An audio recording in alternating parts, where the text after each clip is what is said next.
मैं SP Bhardwaj classes Prayagraj YouTube channel में आपका हार्दिक स्वागत एवं अभिनंदन करता हूं। एवं आपके द्वारा जो कमेंट दिए जा रहे हैं या लाइक्स किए जा रहे हैं उनकी भी मैं काफ़ी सराहना करता हूं। और आप लोग जब वीडियो देखा करिए तो पहले ही आप जो है वीडियो को लाइक कर दिया करिए, और लाइक करने के साथ ही साथ यदि चैनल पर आप पहली बार आए हैं तो उसे सब्सक्राइब भी कर दिया करिए। चलिए, आज हम जो बात करेंगे वो इनिशियल वैल्यू प्रॉब्लम पर बात करेंगे। इनिशियल वैल्यू प्रॉब्लम में हमने बता रहे हैं कि इनिशियल वैल्यू प्रॉब्लम में आपके पास एक डिफरेंशियल इक्वेशन होती है, और डिफरेंशियल इक्वेशन के साथ में उसके इनिशियल पॉइंट पर फंक्शन की वैल्यू होगी, और दूसरा क्या होता है, उसके साथ ही साथ इनिशियल पॉइंट पर स्लोप दे दी जाती है। यदि ये आपका सेकंड डेरिवेटिव की डिफरेंशियल इक्वेशन है तो जैसे देखिए यहाँ पर ये सेकंड डेरिवेटिव की डिफरेंशियल इक्वेशन है d2x upon dt square minus 3dx upon dt plus 2x equal to 0। यहाँ पर देखिएगा जब t की वैल्यू 0 है, t की वैल्यू 0 है तो x की वैल्यू 0 है। जब t की वैल्यू 0 है तो x डैश यानी dx अपॉन dt की वैल्यू 0 है। दूसरी डिफरेंशियल इक्वेशन में देखेंगे, यहाँ पर थर्ड ऑर्डर की डिफरेंशियल इक्वेशन है ये y ट्रिपल डैश आपने लिया प्लस 6 y डबल डैश लिया plus 12 y dash plus 8y equal to 0। अब यहाँ पर क्या है, यदि आपका x की वैल्यू 0 है तो y डैश की वैल्यू आपकी कितनी है, 0 है, और यहाँ पर आपका y डबल डैश की वैल्यू 2 है।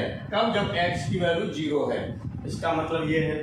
अब यहाँ पर थर्ड एग्जाम्पल पर हम आ रहे हैं तो यहाँ y double dash plus 4y dash plus 13y equal to 18 e to the power minus 2x। यहाँ पर देखिएगा x की वैल्यू 0 है तो y की वैल्यू 0 है, x की वैल्यू 0 है तो y डैश की वैल्यू 9 है। ये इनिशियल वैल्यू प्रॉब्लम में दिया जाता है। कहने का मतलब ये है कि यहाँ पर यदि कोई भी, चूंकि जो सॉल्यूशन मिलेगा वो एक ग्राफ मिलेगा। यदि आप इसे इस तरह से ले लें कि आपके पास एक x एक्सिस हो, ये आपके पास y एक्सिस हो। अब ग्राफ कहीं से भी शुरू हो सकता है, यहाँ से कहीं से भी शुरू हो सकता है। इनिशियल x इक्वल टू 0 से शुरू कर रहे हैं तो यहाँ से मान लीजिए शुरू हो रहा है ग्राफ, तो इस पॉइंट पर वैल्यू दे देता है वो। यहाँ पर x इक्वल टू 0 है, इस 0 पॉइंट पर एक ये वैल्यू दे देता है जो y की वैल्यू होती है, जो भी y की वैल्यू होगी, और इसी के साथ में यहाँ पर स्लोप दे देता है। स्लोप का मतलब एक डायरेक्शन दे दी कि इस डायरेक्शन में जो है आपका ग्राफ जाएगा, और तरह तरह से इन्हीं को लेकर के, डायरेक्शंस को लेकर के उसको हम क्या करते हैं, इंटीग्रेट करते हैं, और इंटीग्रेट करने के बाद में क्या हो जाता है, जो हमारा कर्व होता है वो हमें प्राप्त हो जाता है। तो इस तरह से इनिशियल वैल्यू प्रॉब्लम पर हम लोग बात करते हैं। ये है तो यहाँ पर एक स्लोप भी दे देगा, मान लीजिए ये dy अपॉन dx है, ये dy अपॉन dx है, जो भी दे देगा यहाँ पर, ये हम लोग लेके चलेंगे। ये इनिशियल वैल्यू प्रॉब्लम में होता है। इसी तरह से बाउंड्री वैल्यू प्रॉब्लम में क्या होता है, बाउंड्री वैल्यू प्रॉब्लम में फंक्शन का आपको, या जो सॉल्यूशन होगा, सॉल्यूशन के लिए डिफरेंशियल इक्वेशन में दो कंडीशन देता है। एक इनिशियल पॉइंट पर वैल्यू दे देता है, और एक लास्ट पॉइंट, यानी कोई और पॉइंट उसमें ले लेता है, जिसे हम लास्ट पॉइंट बोल दे रहे हैं, उस पर वैल्यू ले लेता है। तो वहां से लेकर के उसके बीच में, यानी इनिशियल पॉइंट से लास्ट पॉइंट के बीच में जो हो जाता है, किसी कर्व के द्वारा वो ग्राफ क्या हो जाएगा, ढक लिया जाएगा उस पर। जैसे देखिए, हम लोग बात करते हैं बाउंड्री वैल्यू प्रॉब्लम के लिए बात कर रहे हैं। बाउंड्री वैल्यू प्रॉब्लम क्या होगी, boundary value problem, boundary value problem में एग्जाम्पल यदि हम लेना चाहें तो इसमें जैसे एक एग्जाम्पल हमने ये ले लिया कि y double dash plus y equal to 0, y double dash plus y equal to 0। ये तो डिफरेंशियल इक्वेशन हो गई।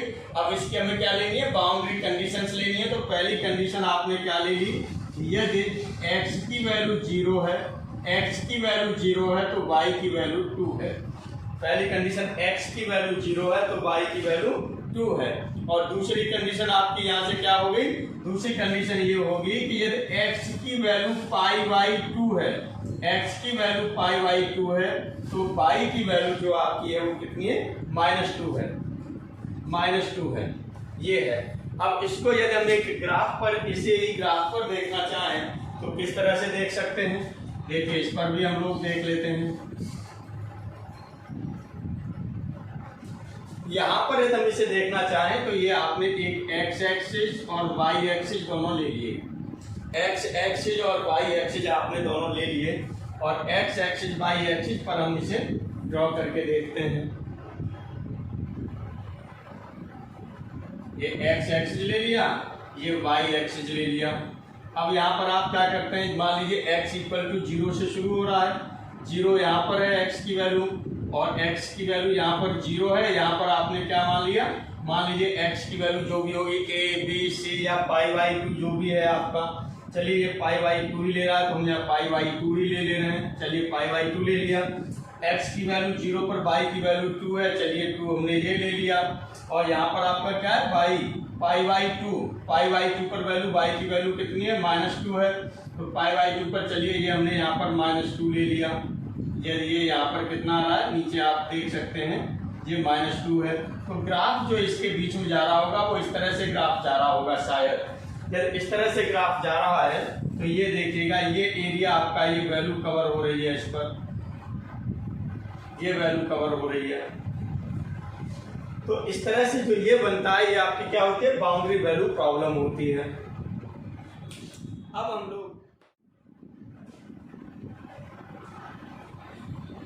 हम लोग बात करेंगे differential equations of first order and first degree. इसमें पहला जो आपका टाइप के क्वेश्चन जो होते हैं वो कैसे होते हैं, सेपरेबल वेरिएबल्स। पहले टाइप के क्वेश्चन होते हैं वो क्या होते हैं, सेपरेबल वेरिएबल्स होते हैं। तो चलिए सेपरेबल्स वेरिएबल्स पर हम लोग बात करते हैं, सेपरेबल वेरिएबल्स पर बात करते हैं। तो चलिए सेपरेबल वेरिएबल्स इस पर बात करते हैं। सेपरेबल वेरिएबल्स क्या होते हैं, सेपरेबल्स वेरिएबल्स, यदि आपको कोई एक डिफरेंशियल इक्वेशन दी जाती है तो डिफरेंशियल इक्वेशन में हम जानते हैं कि आपके पास एक डिपेंडेंट वेरिएबल होगा, एक इंडिपेंडेंट वेरिएबल होगा, एक डिपेंडेंट वेरिएबल होगा, एक इंडिपेंडेंट वेरिएबल होगा। तो डिपेंडेंट वेरिएबल को हम एक साथ कर दें और इंडिपेंडेंट वेरिएबल को एक साथ कर दें, डिपेंडेंट वेरिएबल को एक साथ कर दें, इंडिपेंडेंट वेरिएबल को एक साथ कर दें।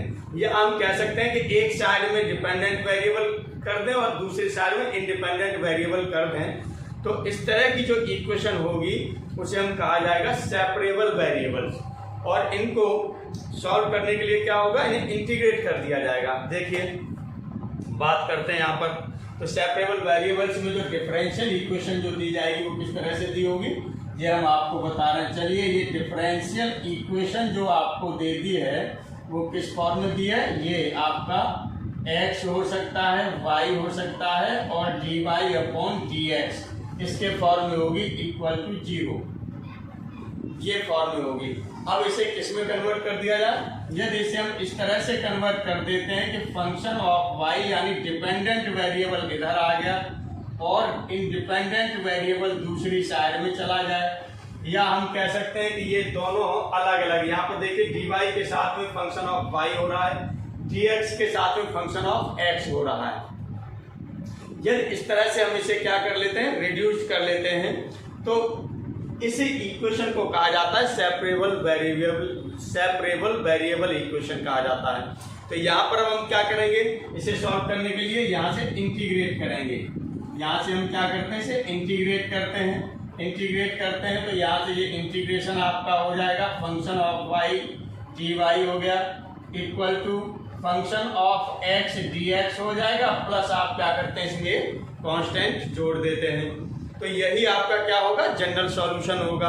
अब जनरल सॉल्यूशन होगा तो इस जनरल सॉल्यूशन को किसके रूप में मिलेगा, ये फंक्शन जो आपको मिलेगा किसके रूप में मिलेगा, एक तो y होगा और एक x होगा, कोई एक आपको कांस्टेंट मिल जाएगा इक्वल टू 0। यही आपका क्या हो जाएगा, जनरल सॉल्यूशन होगा। अब इसी क्रम में देखिए एक हम लोग क्वेश्चन ले लेते अब सेपरेबल वेरिएबल से रिलेटेड हम एक क्वेश्चन लेते हैं। ये क्वेश्चन है आपका solution of the differential equation tan y sec square x dx plus tan x sec square y dy equal to 0 अब इसके 4 ऑप्शन दिए हैं, इनमें से एक ऑप्शन सही होगा। फर्स्ट ऑप्शन में है tan x plus tan y equal to k, second option में है tan x minus tan y equal to k, third option में tan x upon tan y equal to k और fourth option में tan x into tan y equal to k। अब देखिए इसे हम solve करते हैं। सॉल्व के लिए आप क्या करेंगे, चलिए सॉल्यूशन करते हैं। डिफरेंशियल इक्वेशन आपको दी गई है। डिफरेंशियल इक्वेशन में क्या दिया है, tan y sec square x dx plus tan x into sec square y dy equal to 0, ये आपको दे दिया गया है। अब यहाँ पर देखिएगा कि यहाँ dx के साथ x वाली टर्म ये है और dx के साथ ये मल्टीप्लाई में है। यदि ये मल्टीप्लाई में है तो इसे आराम से दूसरी साइड में हम क्या कर सकते हैं, भेज सकते हैं, जो किस में चला जाएगा, अपॉन में चला जाएगा। चलिए यहाँ पर देखेंगे dy के साथ sec स्क्वायर y है, ये तो ठीक है, लेकिन इधर आपका क्या है, tan x है। tan x है तो tan x को भी हम क्या करें, दूसरी साइड में ट्रांसफर कर सकते हैं। तो एक तो आपके पास जो कहिए बीएससी और बीटेक के लिए यदि हम इसे यूज करना चाहें तो एक साइड में dx रखेंगे, दूसरी साइड में dy को ले जाएंगे, उसके बाद तब करेंगे। यदि यही कंपटीशन में देना है तो कंपटीशन में आप इसे क्या कर देंगे, डायरेक्ट करेंगे। दोनों तरीके से मैं अभी आपको बता देता हूँ। चलिए पहले मैं ले रहा हूँ बीएससी या बीटेक में जो आपको सॉल्व करना होता है वो किस तरह से सॉल्व करते हैं। तो आपने यहाँ पर क्या किया, ये ले लिया tan x into sec square y dy equal to, तो ध्यान दीजिएगा एक साइड में dy रखेंगे, दूसरी साइड में dx रखेंगे। तो dy आपने इस साइड में ले लिया, dx वाली टर्म को इधर ट्रांसफर कर दीजिए, माइनस ये हो जाएगा tan y sec square x dx हो गया। अब dy के साथ में y वाली टर्म्स होनी चाहिए और dx के साथ में x वाली टर्म्स होनी चाहिए। तो अब देखिएगा यहाँ पर dx के साथ में यहाँ तक तो ठीक है, ये अलग हो रही है।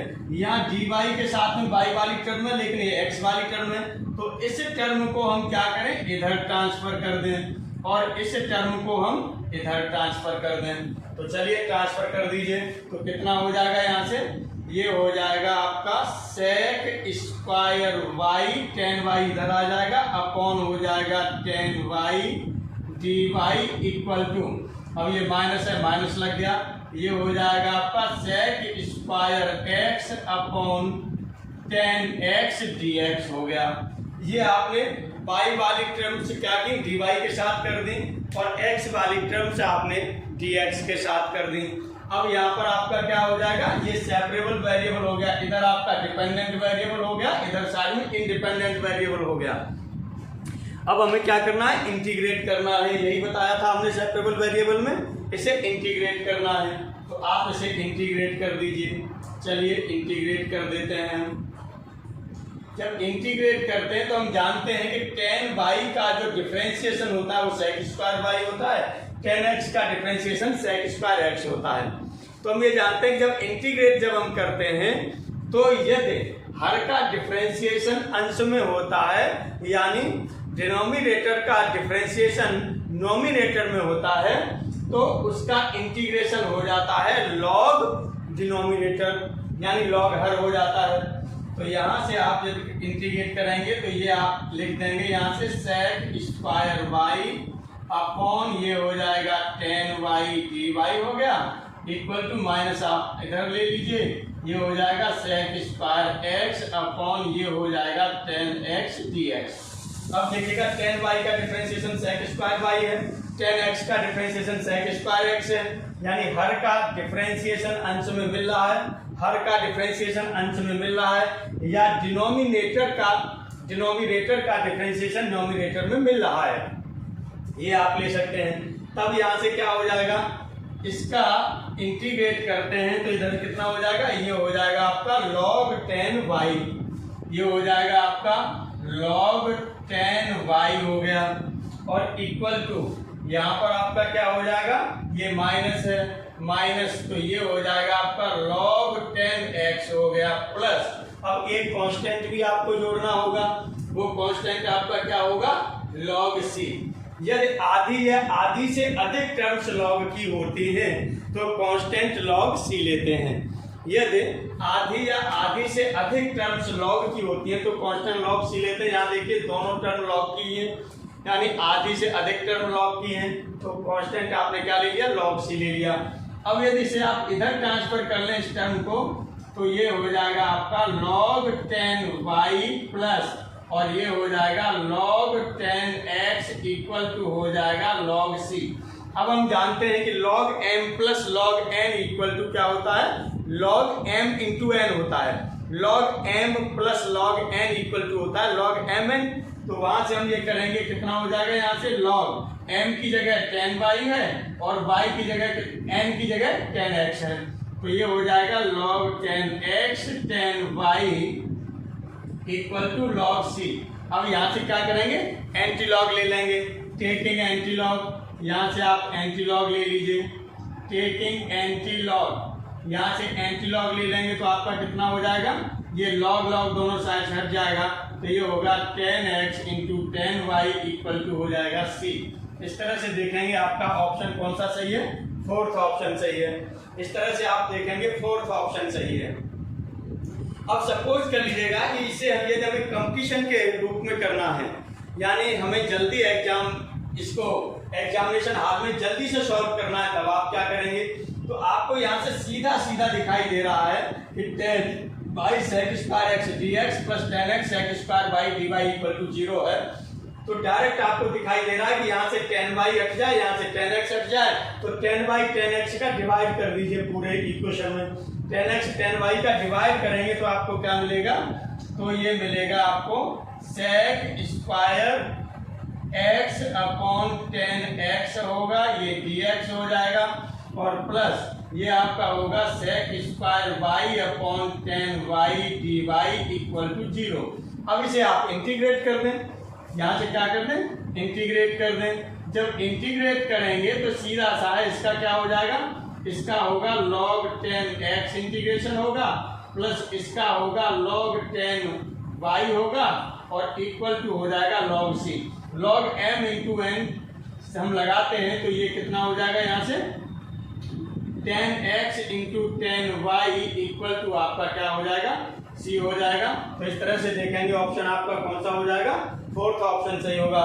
कंपटीशन के लिए जब आपको करना है तो आप इस तरह से करेंगे, और जब आपको है ना एकेडमिक के लिए करना है, यानी बीएससी बीटेक में वहाँ सॉल्यूशन के लिए करना है, तो आप इस तरह से।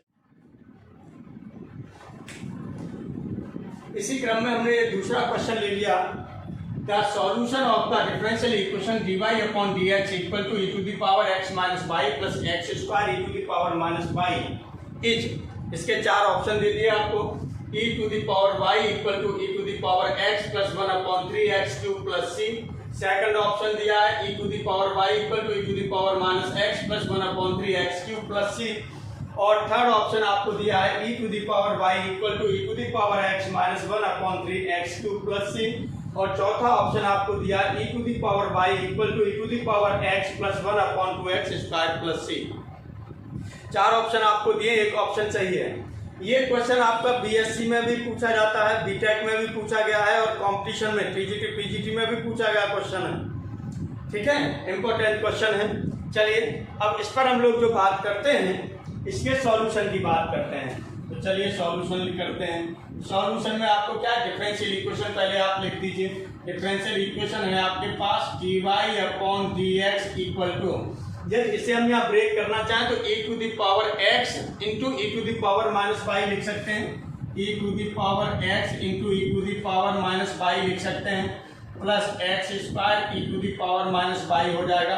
कंपटीशन वाले, जो कंपटीशन वाले हैं वो सीधा सीधा देखेंगे, यहाँ e की पावर माइनस y दोनों में कॉमन होगा, दोनों में कॉमन होगा वो dy के साथ जा सकता है, और जो ब्रैकेट में बचेगा वो x वाली टर्म्स बचेंगी अकेली। चलिए यहाँ से आप क्या करेंगे, यहाँ से आप चाहें तो इसे इक्वल टू क्या कर सकते हैं, e to the power minus y आपने कॉमन ले लिया, e to the power x plus x square हो गया। अब आपने क्या है, एक साइड में dy होना चाहिए, दूसरी साइड में dx होना चाहिए। तो dy के साथ में y वाली टर्म्स, यानी इसे इधर ट्रांसफर करेंगे तो e to the power y dy हो जाएगा, और dx को उधर ले जाइए तो e to the power x plus x square, ये dx हो जाएगा। इसके बाद यहाँ से क्या करते हैं, इंटीग्रेट करते हैं, तो इसे इंटीग्रेट कर दीजिए। चलिए इंटीग्रेट किया तो ये हो जाएगा integration e to the power y dy equal to integration e to the power x plus x square, और ये आपके पास हो गया dx। अब इसे इंटीग्रेट कर दीजिए, इंटीग्रेट करके क्या आएगा इसका आंसर, अब देखिए e to the power y का integration e to the power y ही होता है इक्वल टू यहाँ से e to the power x का integration e to the power x होगा प्लस अब यहाँ पर क्या होगा एक्स स्क्वायर का इंटीग्रेशन एक्स स्क्वायर यानी x की पावर n का इंटीग्रेशन क्या होता है ये होता है x की power n plus 1 upon n plus 1। तो यहाँ पर जब आप करेंगे तो x की पावर n की जगह 2 है प्लस 1 अपॉन 2 प्लस 1 प्लस एक कांस्टेंट जोड़ देते हैं आप कांस्टेंट जोड़ दिया तो इस तरह से e to the power y equal to e to the power x plus 1 upon 3 x की पावर 3 प्लस c। ये आपका आंसर हो गया। ये देखिए कौन सा ऑप्शन सही है, ये ऑप्शन आपका कौन सा सही है, फर्स्ट ऑप्शन सही है। ये first option is correct, first option आपका सही है।